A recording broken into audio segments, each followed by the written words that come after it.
Boa noite, professor Marcos, seja bem-vindo. Nós estamos aí caminhando para o final do módulo 1, né? Bom, nós estamos trabalhando aí com as disciplinas básicas do curso, e a partir de abril nós iniciamos o módulo 2, que vamos tratar aí das disciplinas mais específicas aí da nossa pós-graduação. Então, quero desejar aí uma boa aula para todos. Professor Marcos, fique à vontade, a sala é sua. Muito obrigado. Olá, pessoal, boa noite. Deixa eu só tentar compartilhar a tela.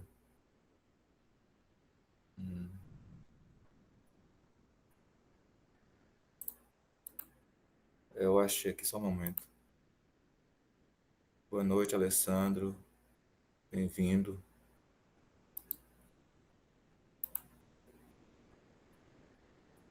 Deixa eu só ver como que a gente visualiza, para eu me visualizar aqui também.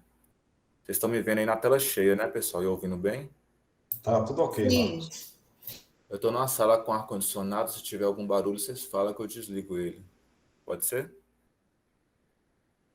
Ok. Boa noite, Renata. Então, nós estamos aqui na especialização em gestão pública e nós vamos trabalhar o Estado e os problemas contemporâneos, né? A autora do livro é Maria Paula Gomes dos Santos. Em alguns momentos eu gosto de ouvir um feedback. O Vadigon falou que os alunos participam no final, mas se vocês não quiserem falar, pelo menos quando eu perguntar, dê um retorno para o tutor e o tutor me retorna. Porque essa matéria, esse material, eu achei muito desafiador, sabe? O que está acontecendo agora? A gente está saindo de uma gestão de governo para outra. E o Estado dos Problemas Contemporâneos trata de políticas públicas. Como é que a gente vai chegar no usuário final, né? Como que a gente vai chegar nele? Então, a gente tinha um governo que tinha política pública e está entrando um governo que já está criando as políticas públicas dele.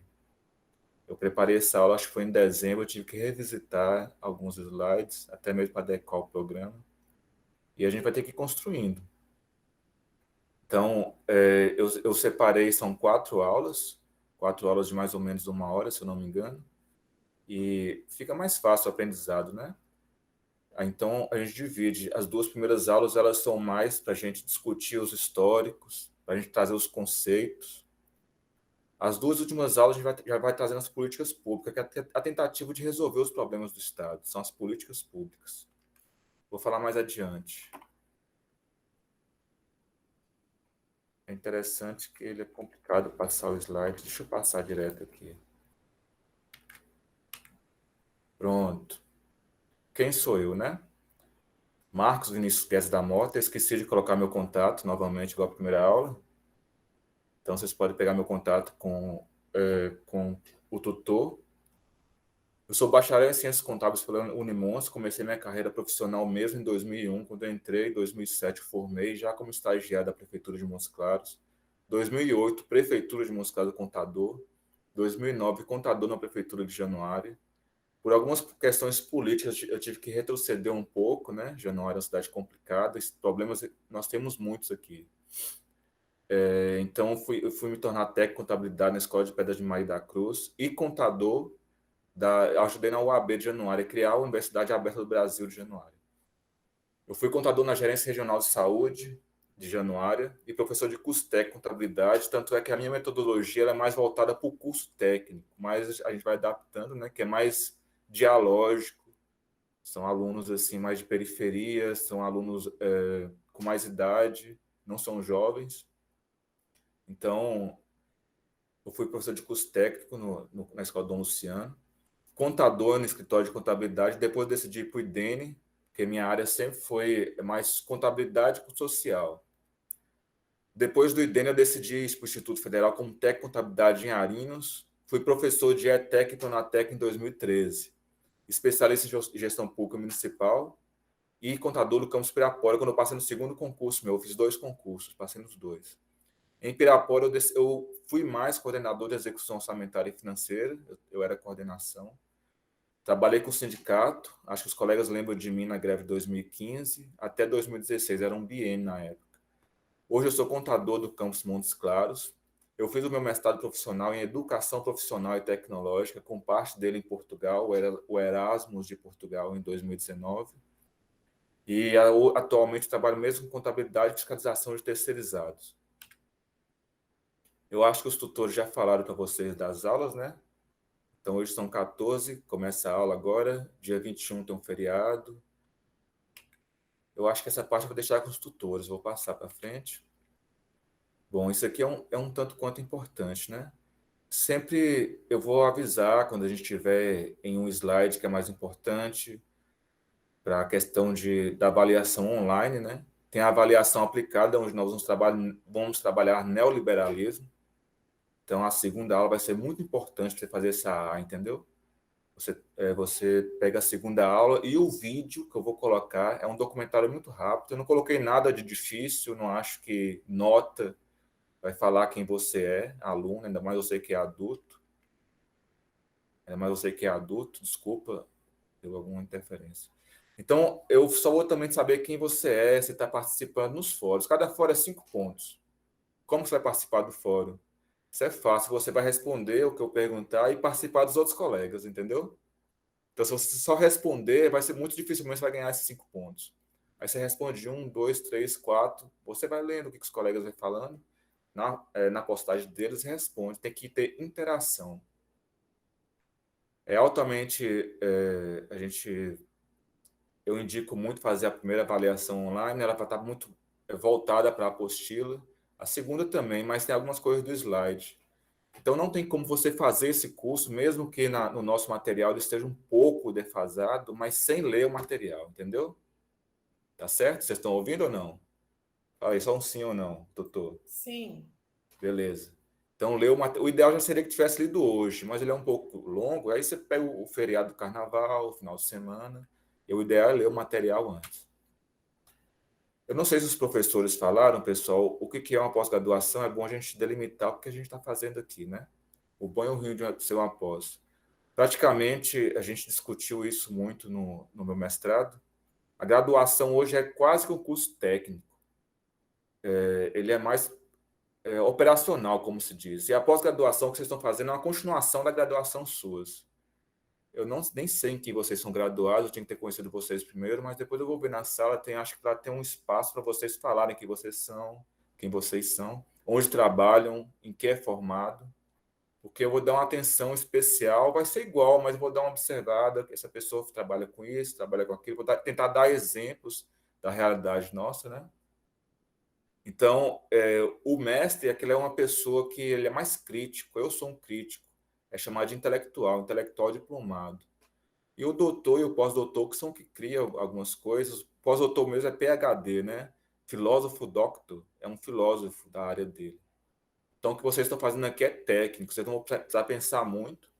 Quando a gente está passando um slide e vocês estão, cara, é só ler, então, mas a gente para e discute, tira a dúvida, a gente está lendo, mas tirando a dúvida e trazendo exemplos do mundo real. A divisão do material que vocês vão ler, né, tem que ler o material e participar da aula. Então, ela começa com essa dimensão conceitual histórica. A gente começa com conceitos. A gente vai ver conceitos hoje aqui também. Pobreza, desigualdade e exclusão. Na próxima aula, eu vou trazer para vocês essa questão do neoliberalismo, os problemas do Estado, os problemas que o Estado cria, às vezes, né? E os sintomas desse problema, que é pobreza, desigualdade, exclusão social. Para a gente chegar na cidadania, porque o importante do Estado é garantir que a pessoa seja cidadã, que tenha os direitos. Só que cidadania tem democracia. Se não tem cidadania, não tem democracia. Se o cidadão não tem direito, mas a gente vai discutir isso. Quando eu coloco aqui dialógica, é porque em algum momento eu posso perguntar para vocês, né? Mas eu já me adaptei bem ao formato da pós. Propedêutico é essa forma de estar lendo, estar discutindo, no final tirar dúvidas, mas eu posso perguntar, né? Sala invertida é vocês lerem antes e ter um conhecimento inicial, entendeu? Ao mesmo tempo que eu ensino, eu aprendo também, apesar que o aprendizado vai ser mais de vocês. Técnicas para fazer esse curso. O que queremos é discutir os problemas que o Estado tem para tentar trabalhar com a população, ou seja, quais são os problemas que o Estado tem para atingir a população, para chegar neles. Quais são esses problemas? Um spoiler que eu já coloquei aqui, né? São as desigualdades sociais, que separam a população entre pessoas que têm acesso ao que precisam para viver e outras que não têm acesso. São as pessoas mais simples, que são as pessoas que nós vamos atender. A gente achar que são as pessoas que têm mais acesso, que têm mais escolaridade, que serão nossos usuários. Não que não seja, mas a probabilidade da gente ter um usuário mais simples, que está excluído, que está sofrendo as desigualdades sociais, vai ser bem maior. Essa matéria depende que você deixe suas ideias um pouco de lado e se volte para as bases, para o usuário do sistema, para as necessidades que você vai atender no dia a dia. Esse é o desafio dessa matéria, que eu achei desafiador, porque ela não é só técnica, ela tem um pouco de filosofia. E para ter filosofia, você tem que deixar de desacreditar em algumas coisas que você acha que é correto. O aprendizado ele funciona assim, você lê e a gente vem aqui e discute. Você só lê dentro de casa, sem discutir com pessoas, você não está aprendendo. E quem são essas pessoas que usam o sistema, né? Eu acabei de falar que geralmente vão ser as pessoas mais pobres, viu? Aí a gente vai ensinar para vocês aqui como atender essas pessoas. Quem são essas pessoas? Na segunda aula que nós vamos trazer um rol de pessoas que sofrem das desigualdades sociais. Eu queria ver a cara suas, mas eu tento passar o slide aqui e não consigo. Eu acho que ele... A minha câmera está desativada? Gente, eu estou falando com vocês sem vocês me verem, hein? Mas vamos voltar aqui. Tá bom, vamos lá. Não tem problema. O objetivo dessa aula, conceituar e historicizar os problemas que os países de todo mundo vêm passando na contemporaneidade e analisar a trajetória das políticas sociais no mundo e aqui no Brasil. Gente, o que nós vamos estudar é que tudo que o Estado faz é voltado para os direitos sociais. Praticamente todas as políticas sociais, eu vou passar para vocês, calma. Quais são essas? Está tudo na Constituição. E como que a gente vai criar políticas públicas? As políticas públicas são os meios de chegar no povo. Tudo aquilo que a gente preconiza na Constituição Federal. Vamos um pouco aqui na autora. A gente tem que ler a autora também, pensar um pouco como que ela pensa e o que ela vai ensinar para a gente aqui. Até há pouco tempo, o Estado, enquanto instituição, via sendo visto como um mal necessário para quem é contra o Estado. Durante toda a década de 90, pelo menos predominava no pensamento acadêmico e nos circuitos políticos dos países capitalistas avançados a interpretação de que o modelo de desenvolvimento seguido por eles e também pelos países periféricos na pós-Segunda Guerra Mundial estaria esgotado. É o que nós chamamos de estado de bem-estar social, que se baseia em ampla participação do Estado no suporte ao desenvolvimento econômico. Ela quer falar aí, pessoal, que ela já está trazendo inicialmente um tipo de Estado capitalista que atende o povo. Esse estado de bem-estar social, nós vamos trazer mais o conceito dele para frente. Mas ele veio do pós-guerra, tanto para minimizar conflitos, como para atender as pessoas que já tinham perdido direitos na guerra mesmo. Tinham perdido sua casa, tinham perdido a vida, parentes, estava pobre, porque toda a economia estava na guerra. Então o Estado começou a intervir mais no mercado. Foi com mais imposto, foi fiscalizando mais, né? E tirando mais do Estado para dar para o povo, para tentar redistribuir renda na lógica capitalista, viu? Então, a partir desse momento, a gente começa a acabar, diminuir as revoluções. Quando você deixa o povo com sua casa, com a barriga cheia, você começa a reclamar menos. E isso é estado de bem-estar social. O que ela coloca também, ela não coloca muito implícito de que a história não está pronta. Ela está sendo criada. E, geralmente, a história é feita por quem ganhou a guerra. Aí que as pessoas perguntam por que o estado de bem-estar social acabou. Nós vamos ver lá na frente sobre o neoliberalismo. São aqueles que ganharam a guerra. Bom, o que ela põe como Estado... Gente, se eu colocar uma atividade para vocês, e vocês estudarem naquela matéria Estado e Mercado, né? E falar de Estado, é uma instituição para atender o povo, viu? O Estado está de um lado, o mercado está de outro. Vocês estudaram sobre esse pêndulo? Acho que vocês estudaram. Mesmo que haja a luta de classes, e o mercado tenta tomar o Estado, em um primeiro momento, o Estado é o que está com o povo. Então, se eu falar Estado, eu estou falando de povo. Mercado é o mercado, é ele mesmo, né? Assim, eu vou aquecer um pouco os cérebros seus, a cabeça suas, entendeu? Vocês, quando estudam, geralmente, vocês não criticam muito, porque também não faz parte da pós-graduação, né? E a crítica, ela é mais voltada para o mestrado. Mas já pararam para pensar quem que o Estado atende? No finalzinho, eu vou perguntar para vocês. Eu vou chamar um aqui e vou perguntar. Vocês acham mesmo que o Estado está atendendo o povo? Será que a gente não vive numa era que esse pêndulo não tem que estar sempre voltado para o povo? O que aconteceu esses 4 anos quando o pêndulo esteve voltado para o mercado? Não precisa responder, não. Vamos passar aqui, mais na frente a gente responde isso. Mas é bom pensar. Pegaram isso aí? Sim, né? Vamos lá. Aí, pessoal, o Estado existe para isso aqui, ó. Esses pontos da Constituição são os direitos sociais, o artigo 6º. Se você tiver essa aula gravada, depois você tem que voltar a isso, viu, pessoal? E anotar no seu caderninho. Isso aí é uma coisa que é muito difícil não cobrar na atividade. Muito difícil. O Estado existe para isso. Como que eu não cobro isso? Ele existe para dar saúde, educação, alimentação, trabalho, moradia, transporte, lazer, previdência social, proteção à maternidade, proteção à infância e assistência aos desamparados. Aí você pensa, pô, esses capitalistas são legais, né, pá? Olha, o nome social, é por isso que eu falo com vocês têm que sair da ideologia e vir para a ciência.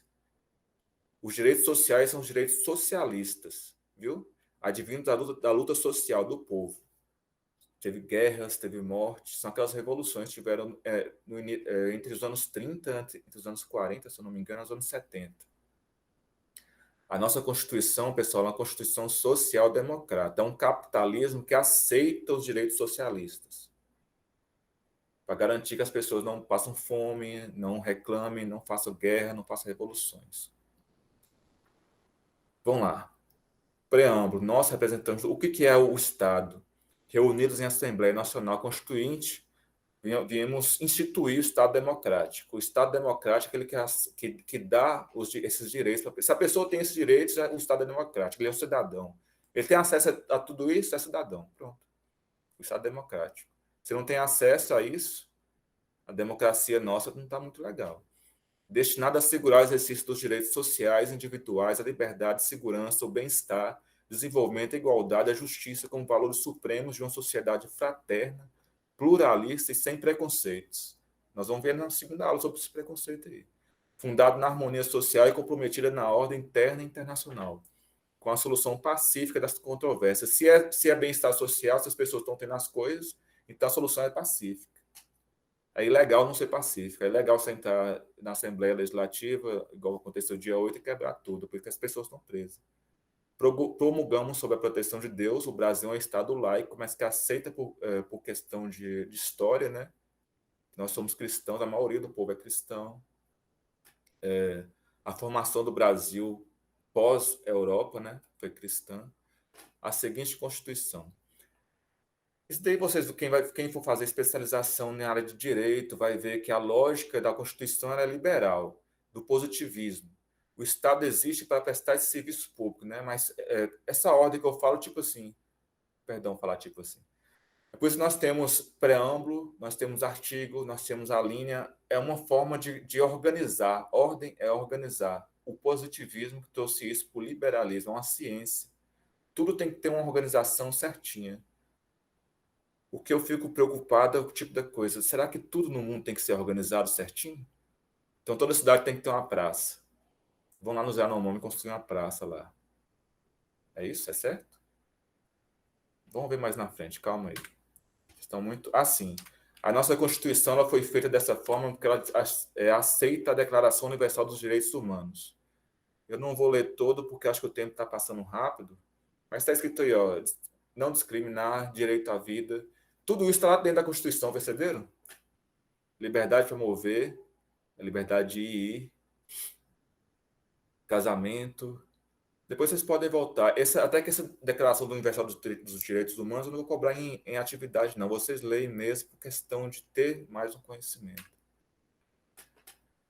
Então, eu coloquei aqui muito genérico, viu? Isso aqui vocês já sabem. O maior problema do Brasil, pobreza, desigualdade e exclusão, que impede a cidadania. Agora vem esse problema. Se o Brasil não tem cidadania, se as pessoas não têm as coisas, então a gente não é democrático, né? O maior problema do Brasil, na realidade, é a desigualdade social. Da desigualdade que nasce a exclusão, que nasce o problema, que nasce tudo. A gente chama isso de sintomas mórbidos. São sintomas daquela coisa ruim Ela vai criando outra coisa. Sabe quando você pega uma fruta podre e encosta na outra? São sintomas mórbidos. Aí a gente vai esquentar mais você de novo, né? De onde nasce a desigualdade social? A gente vai estudar isso mais na segunda aula, viu, pessoal? Eu vou trazer para vocês os conceitos de liberalismo, neoliberalismo e dívida pública. Só vou deixar para vocês pensarem para a próxima aula. Vocês acham que no sistema capitalista é possível a gente acabar com a desigualdade social? Vocês acham que sempre vai ter emprego para todos? Tudo bem, vai ter ricos, mas vai ter pobres que vão ter tudo? Para a gente ter essa classe social, a gente tem que ter pessoas que percam, entendeu? Para o capitalismo é necessário a gente ter o racismo, é necessário ter o preconceito. Tem que ter aquela pessoa que a gente olha e fala, aquela pessoa vai perder. Nós vamos tratar isso mais quando a gente for tratar racismo, quando a gente for tratar a próxima aula também, quem é que está perdendo as desigualdades sociais. Pode parecer básico, pessoal, mas para o atendimento do seu usuário na sua escola, na UBS, eu não sei nem onde é que você trabalha, mas muito provavelmente você trabalha nesses lugares. Você vai receber mais essas pessoas pobres que estão perdendo direito. E tudo que a gente tem que falar, né, até a coisa mais básica, como eu vou tratar essa pessoa para resolver os problemas do Estado? O problema do Estado, ele carrega, né, na pele dele, nela, geralmente é a mulher mais que perde no capitalismo. Então, um país rico, igual eu coloquei os Estados Unidos, aí a renda vai expressar a qualidade de vida. O Brasil não é um país tão pobre, mas por que é tão desigual? Quando a gente vai ver aqueles índices IDH, por exemplo, por que os Estados Unidos têm pessoas morando na rua se é rico? Eu coloquei naqueles Padlet, sempre que você for ver a aula minha, a primeira aula minha tem 2 Padlets, aí você lê ele, tá bom? Espero que você esteja ouvindo aí, que a aula não tenha caído. Caiu, tutor, não, tá beleza? Tô Tá falando ok, sozinho. Marcos. Tá beleza. A gente parece que tá falando só aqui. Então, naquele Padlet, a gente vai discutir questão até de desigualdade nos Estados Unidos, questão extrema de desigualdade, né? Questão de drogas, o crack mesmo foi criado nos Estados Unidos.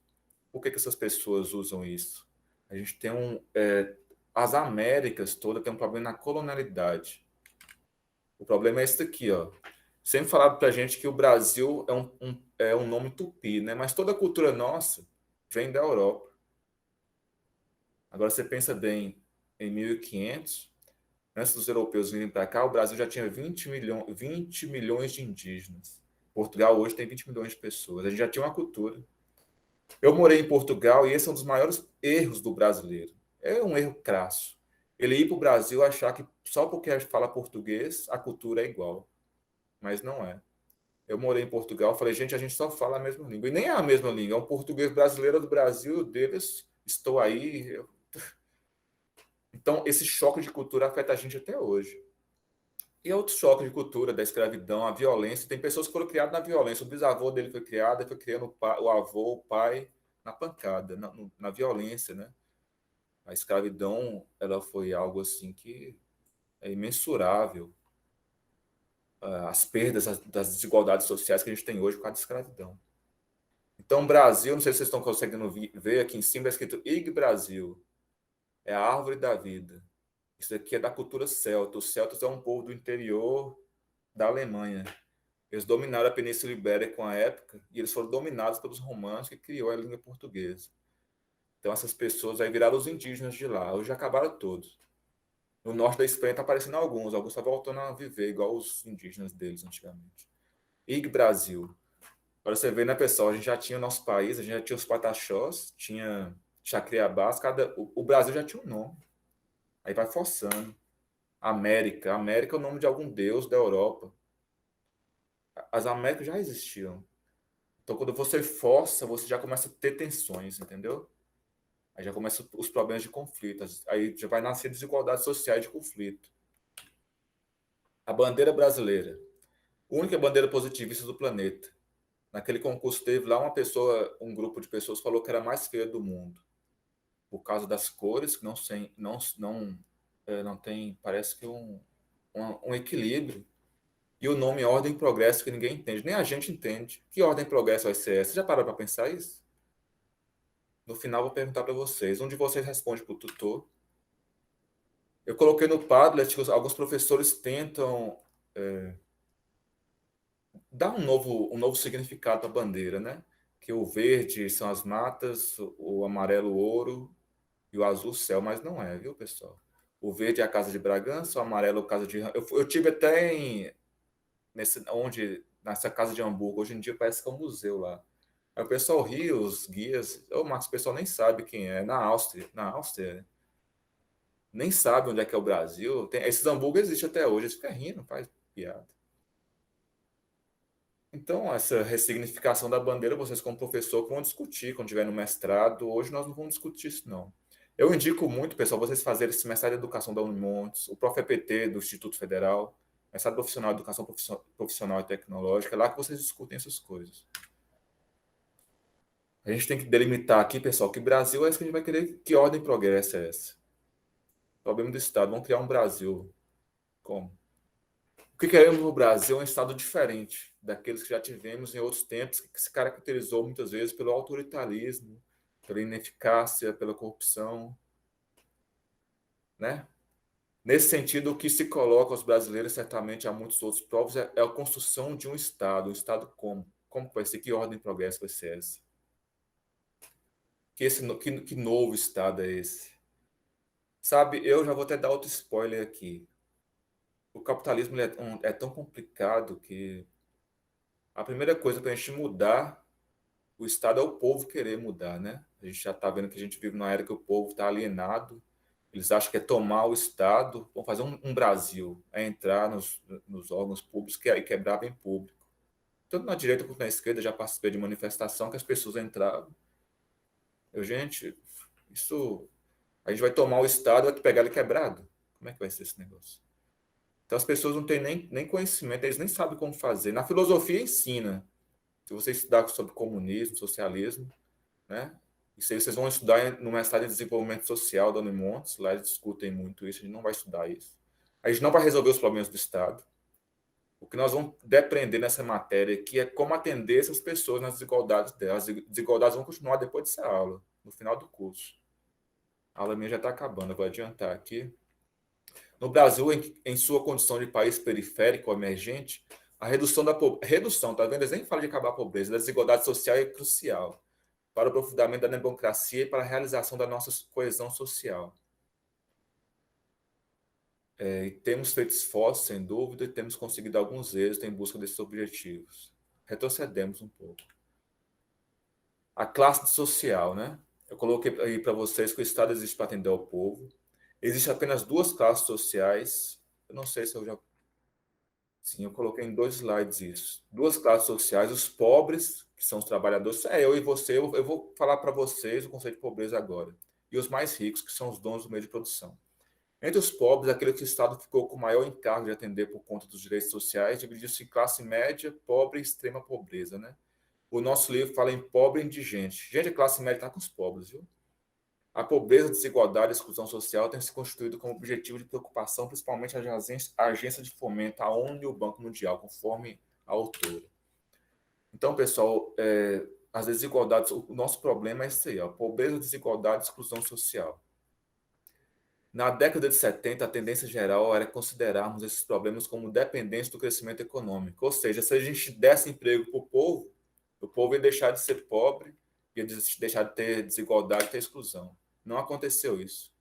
Nos Estados Unidos continua a pobreza, desigualdade e exclusão.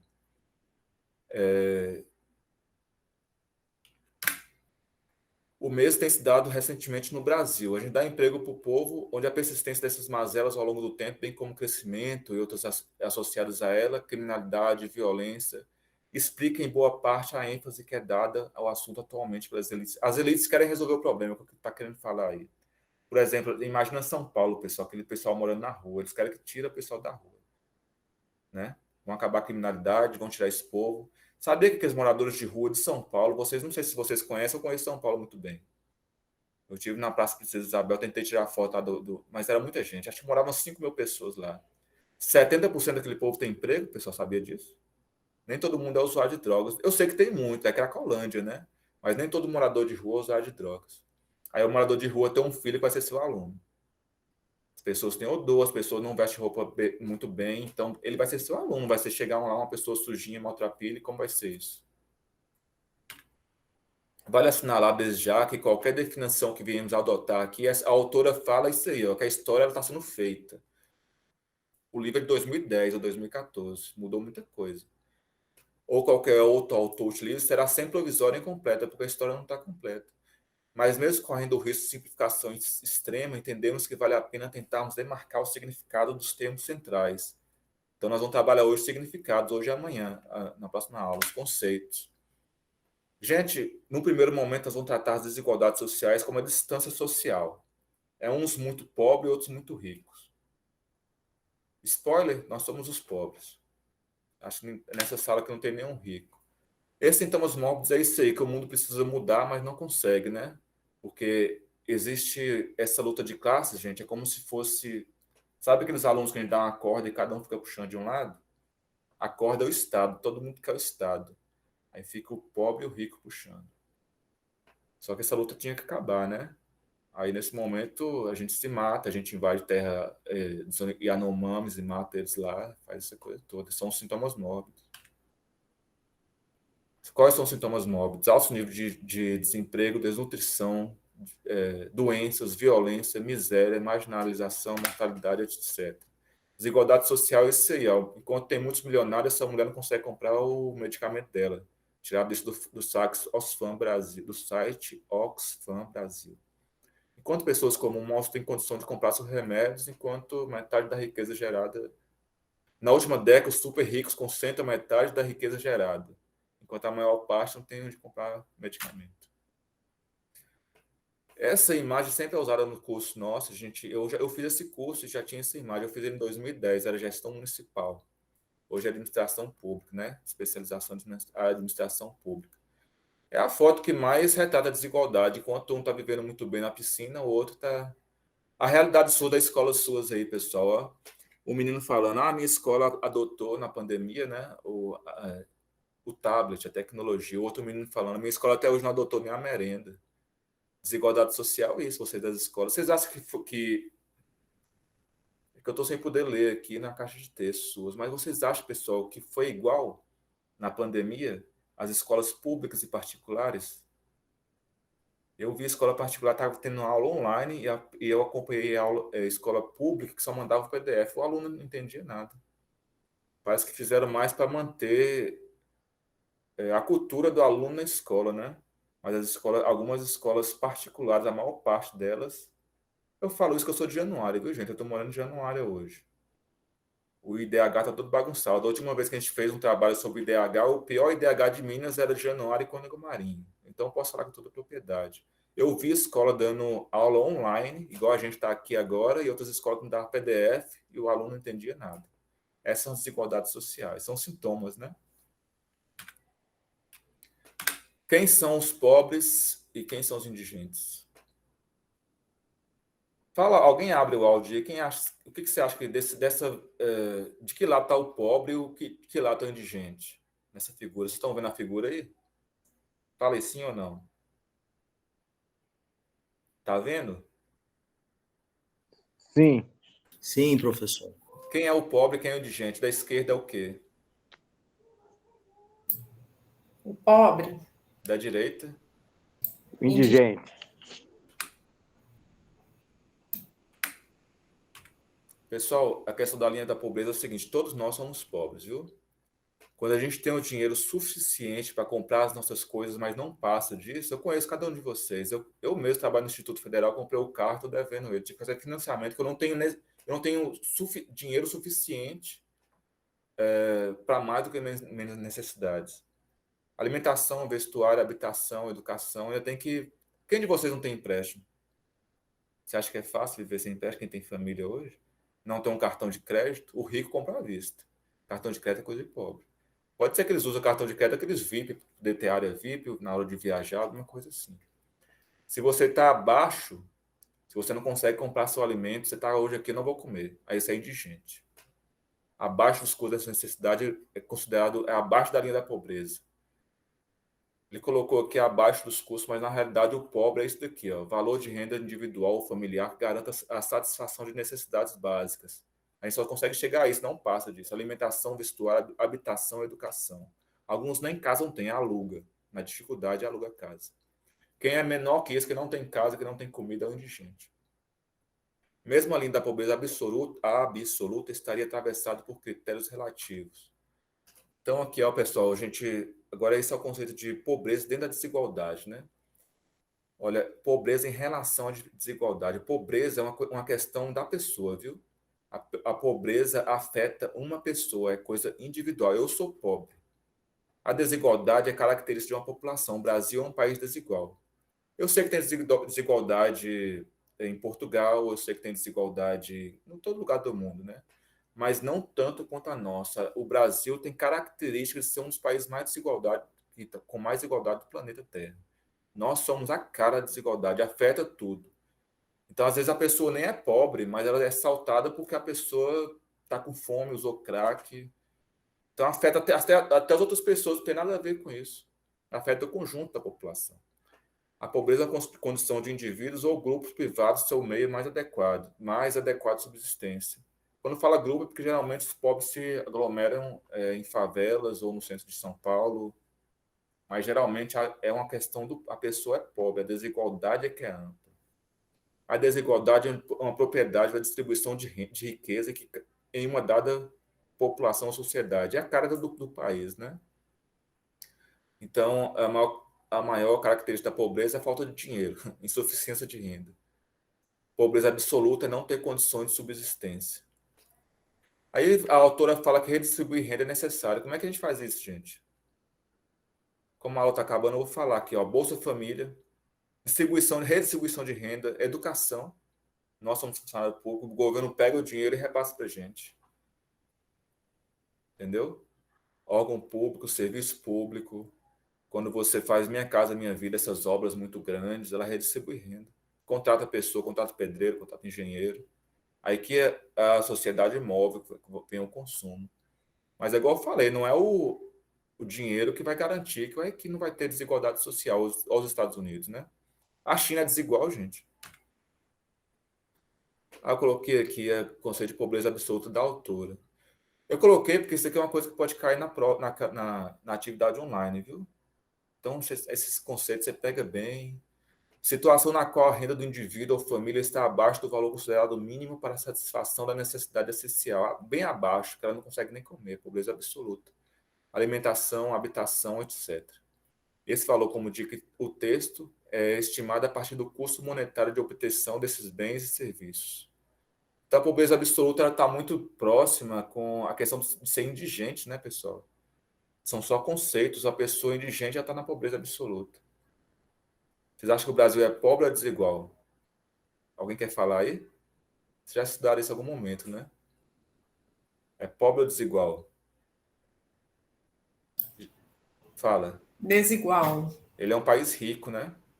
O problema do Brasil é a redistribuição de renda. A gente faz as pessoas ficarem pobres, parece que a gente quer que as pessoas sejam pobres, entendeu?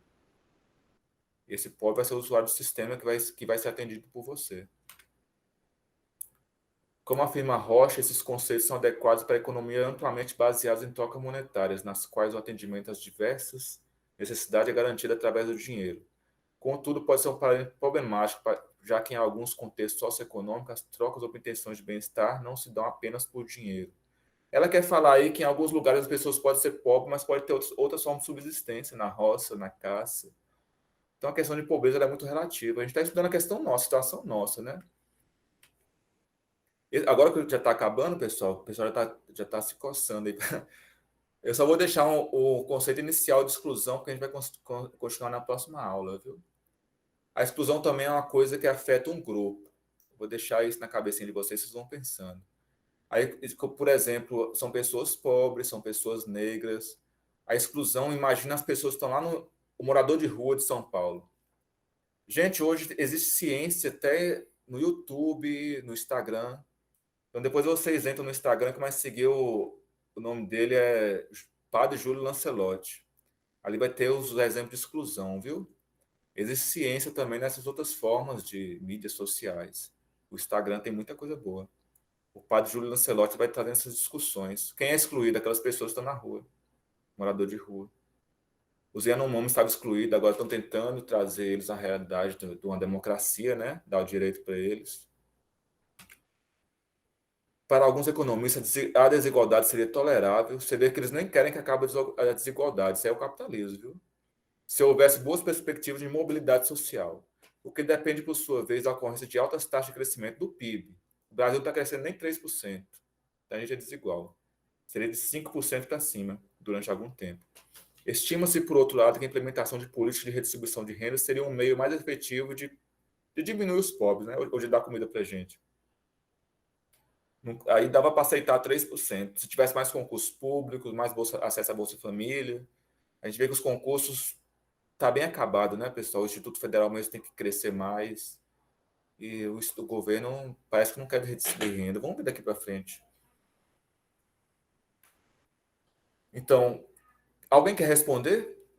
Eu nem sei se vai dar tempo. Que ordem e progresso queremos construir? Eu quero que eu responda. Quem quer falar? Quem está se coçando para falar? Está doido para falar aí? Ninguém querendo falar? Gente, quando a gente fala ordem e progresso, pessoal, a gente não pode pensar só esse progresso de entrar na mata, desmatar tudo e tirar ouro. O progresso é humano também, tá bom, pessoal? Infelizmente, a gente tem que estar pensando e ressignificando isso. É o progresso do meio ambiente, quando a gente tem o meio ambiente estável, quando não tem essas chuvas torrenciais violentas, esse calor que está transformando tudo em deserto. A ordem, infelizmente, é a ordem jurídica, mas a ordem jurídica atende as pessoas. As duas classes sociais, a gente vai colocar pobres e ricos. O IBGE traz isso daí, depois vocês leem, classe A, B, C, D, E. A gente não está nesse material, nós não vamos trabalhar com isso, viu, pessoal? Aí vocês trabalham isso mais no mestrado, em desenvolvimento social. A classe média está com a gente, está com o pobre. Na guerra de classe, né, pessoal, parece que o Estado está na mão do mercado. O que a gente pode fazer? O sucesso ou o fracasso do mercado são, segundo essa ótica liberal, decorrentes de escolhas individuais? O que você pode falar sobre isso? Eu vou deixar a resposta pronta porque está acabando a aula. Eu queria muito ouvir de vocês. Mas, pessoal, sempre que vocês forem atender, principalmente um aluno, nunca fale para o aluno, ó, eu vou te dar a melhor educação, as faculdades estão aí, você vai e se resolve. A gente é muito mais do que isso. É muito difícil uma pessoa sair daqui de Januário e fazer faculdade em Montes Claros, pagar um aluguel. Então, não é porque a pessoa escolhe ser pobre. É muito difícil você deixar de ser pobre. A gente tem que acabar com essa coisa da meritocracia. Você é pobre, culpa sua.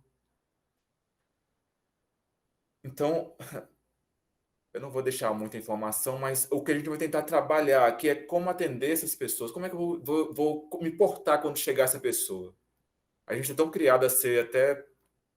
Algumas pessoas falam no movimento feminista que todo homem é machista e todo branco é racista, né, pessoal?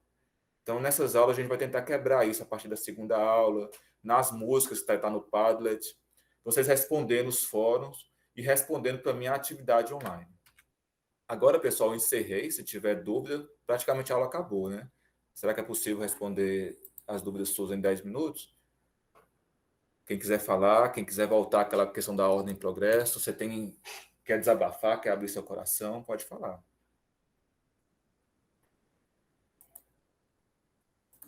Eu vou ler aqui.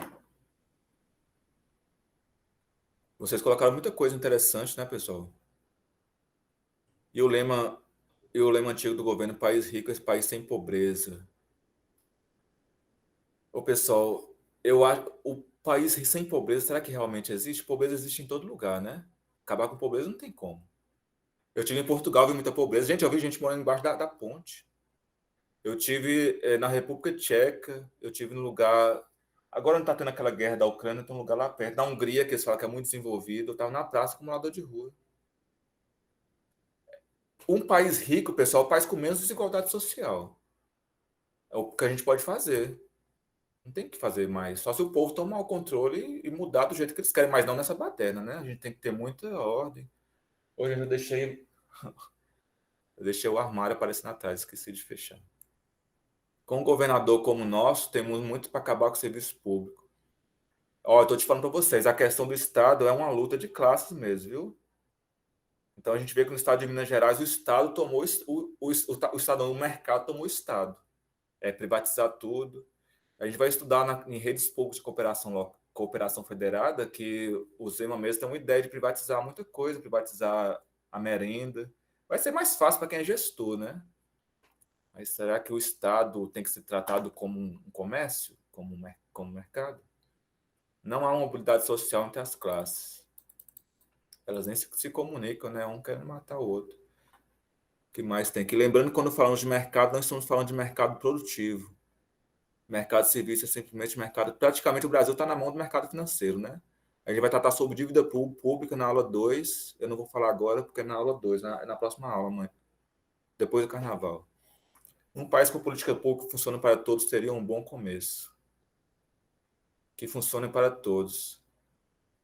Por que as políticas nos Estados Unidos parecem inexistentes? Porque o mercado tomou, né, pessoal, o Estado. O mercado vai fazer política pública para eles. Eles querem pagar menos imposto. Quanto mais você dá política para o povo, mais tem que ter imposto. E a participação no orçamento. O problema todo é orçamento, gente. Eles querem aquele negócio de dívida pública, superávit primário. Economiza, tira dos pobres, traz para a gente. Os caras querem ficar milionários às custas do Estado. Já tem escola e parque estadual na mão de iniciativa privada. Os parques estaduais estão sendo um problema, né, pessoal? Tá privatizando tudo. Agora tem que pagar para entrar. Para a gente ir na cachoeira, tem que pagar. As escolas privadas, na pandemia, eu acompanhei aquilo. Foi triste, foi triste. Eu falar com a professora da escola pública, nossa, aqui, o professor está mandando só PDF, vocês não estão aprendendo. ProUni é uma forma de diminuir a desigualdade. Nós vamos ver os programas de governo no final, viu, pessoal? É uma coisa, né? Tipo assim, é igual o FIES, a gente paga para estudar, porque você estuda de graça, mas depois vai pagar. Todo mundo consegue fazer isso? Como é que eu vou tirar uma pessoa de Januário e fazer, tipo, psicologia em Montes Claros? A pessoa quer fazer medicina, a pessoa não consegue pagar nenhum aluguel. Ela sai daqui, eu mando para aí e vai morar na rua. Como é que eu faço? Para onde a gente pode pesquisar mais? Essa resposta eu não tenho. Ó, pessoal, eu vou falar com vocês, educação não diminui desigualdade. Já parou para pensar que educação a gente prepara os alunos só para o mercado? Aí ele vai ganhar um empreguinho. O mercado está pagando quanto para esses meninos nossos irmãos claros? Qual é a média de salário? 2 salários? 3? Não está ganhando nem 5 mil reais, muda o quê? É bom que redistribui renda, porque todo mundo fica pobre, mas agora a gente tem que pesquisar mais sobre isso, né? O que mais colocou aqui?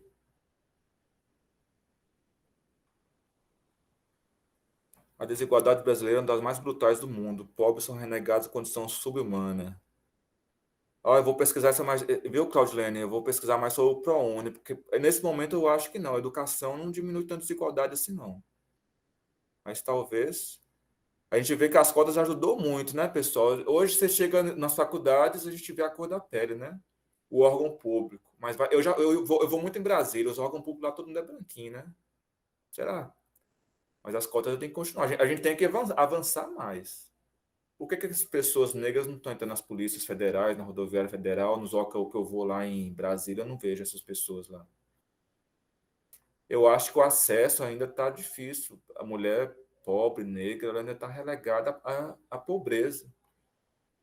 A gente precisa de mais pessoas. Redistribuição de renda, pelo menos, vai encher a barriga do povo, né? O que diminui as desigualdades. Agora, a gente tem que investir mais. Por exemplo, eu não tenho casa com 40 anos de idade. A gente tem que pegar o orçamento e... Boa noite, Gisele. E discutir mais sobre isso. Será que a gente tem que aumentar a moradia popular? Tirar mais as pessoas da rua? Se a pessoa usa crack e não consegue parar de usar crack, não dá para a gente dar emprego para ela usando crack? Já parou para pensar nisso? Dar uma casa para ela, intervir, falar, não vamos sujar, a casa tem que estar limpinha. Você vai trabalhar, mas vamos tratar esse vício seu. Isso foi feito em São Paulo, vocês lembram? Lá em São Paulo pegava o pessoal, dava casa e dava emprego para as pessoas que estavam morando na rua. Aí o Dória chegou e cortou tudo aquilo. Eu estou muito preocupado com o estado de Minas, pessoal. Essa questão da municipalização, a gente tem que pensar isso. Talvez se não discutir, quem discute na próxima matéria. Eu vejo o município aí que se você passar escola que é do estado para o município, vai ser um fracasso total. Januário e Cônego Marinho. Vocês são de qual cidade? Vocês são de Montes Claros? Não fala que acomoda o povo, não, viu? Ninguém quer viver de ganhar R$ 600, não. Professor Sebastião, de Minas Gerais todo. Olha, professor Sebastião, eu vou voltar aqui, viu? Você imagina, igual vocês estão de Belo Horizonte, como que uma pessoa sobrevive ganhando R$ 600? Às vezes a pessoa tem três... aquilo ali é um momento só para não passar fome. Falar que acomoda.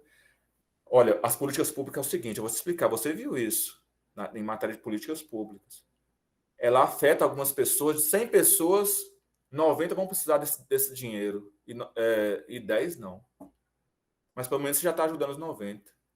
Se tem uma mulher que tem filho, mas ela está morando com a mãe e está gastando na bebida, mas só que 90, né, de 10 pessoas, tem uma que está fazendo isso.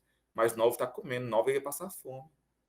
A política de assistencialismo diminui as desigualdades, diminui um pouco. Se não tivesse, estava muito pior.